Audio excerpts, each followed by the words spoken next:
नमस्कार दोस्तों, अभी तक आपने भाषा विवाद से जुड़ी सबसे ज्यादा वीडियोस अगर किसी राज्य की देखी होंगी तो उसमें सबसे ऊपर नाम महाराष्ट्र का आता है। लेकिन अब इस लिस्ट में एक और राज्य का नाम जुड़ गया है। जी हाँ, हम बात कर रहे हैं ममता बनर्जी के राज्य पश्चिम बंगाल की। पश्चिम बंगाल में खासकर कोलकाता में एक नया नियम लागू हुआ है। कोलकाता नगर निगम यानी केएमसी ने एक आदेश निकाला है और इस आदेश में कहा गया है कि कोलकाता की हर दुकान, हर ऑफिस या कोई भी बिजनेस करने वाला अपने साइन बोर्ड पर बांग्ला भाषा में जरूर लिखेगा।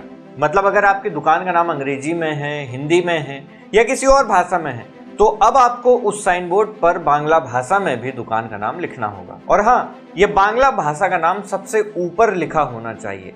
बाकी भाषाओं में अगर आप लिखना चाहते हैं तो आप उसके नीचे लिख सकते हैं। दरअसल पश्चिम बंगाल की सरकार का कहना है कि यह फैसला बांग्ला भाषा की इज्जत और पहचान को बचाने के लिए लिया गया है। बांग्ला भाषा पश्चिम बंगाल की शान है और सरकार चाहती है कि हर जगह इस भाषा का गौरव दिखे। इसीलिए कोलकाता नगर निगम ने शनिवार को एक सर्कुलर यानी एक लिखित आदेश जारी किया। इसमें साफ साफ कहा गया है कि सभी दुकानदारों, ऑफिस वालों और बाकी संस्थानों को अपने साइन बोर्ड पर बांग्ला भाषा का इस्तेमाल करना ही होगा। अब ये नियम लागू करने के लिए कोलकाता नगर निगम ने दुकानदारों को एक डेडलाइन दी है। वो डेडलाइन है 30 सितंबर तक, यानी इस महीने के आखिर तक हर दुकानदार को अपने साइन बोर्ड पर बांग्ला भाषा में नाम लिखना होगा। अगर कोई ऐसा नहीं करता तो नगर निगम ने कहा है कि वो उनके खिलाफ कार्रवाई करेगा, मतलब कुछ सजा या जुर्माना हो सकता है। तो दुकानदारों ने अभी से अपने साइन बोर्ड बदलना शुरू कर दिया है ताकि वो इस नियम को मान सके। दोस्तों, ये मामला थोड़ा वैसा ही है जैसा कुछ समय पहले महाराष्ट्र में हुआ था। वहां भी मराठी भाषा को लेकर ऐसा ही एक नियम बनाया गया था और उसको लेकर काफी बवाल हुआ था। अब पश्चिम बंगाल में भी कुछ लोग इस नियम को लेकर नाराज हैं, कुछ लोग इसका समर्थन कर रहे हैं। बवाल इसलिए है क्योंकि कुछ दुकानदारों को लगता है कि उनके साइन बोर्ड को बदलने में, बनाने में भाई पैसा और मेहनत तो लगेगी ही।